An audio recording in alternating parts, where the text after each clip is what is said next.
Ваква е секојдневната слика во Тетово. И во строгиот центар и на периферијата од градот пешаците не се чувствуваат безбедно. Глутница, кучиња, скитници слободно се движат по јавните површини и ги напаѓаат тетовци.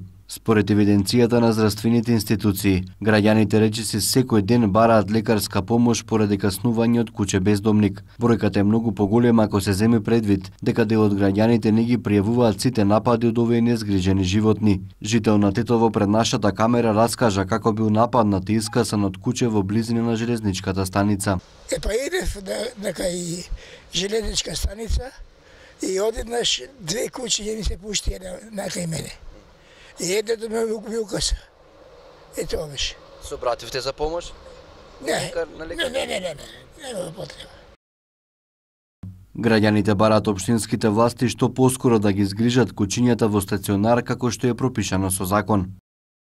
Треба да се преземе нешто особено од општинските власти, да, нарочито.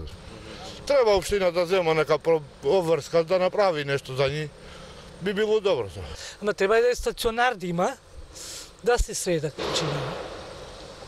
Иначе ја бев овде, баш идам кај ќерка ми овде и едно куче го нападна еден човек. Пред мои очи го гледав и не можеа да го одвоа. И човекот го дигне, притрча мужиот тамо, баш на спорски овде на центар.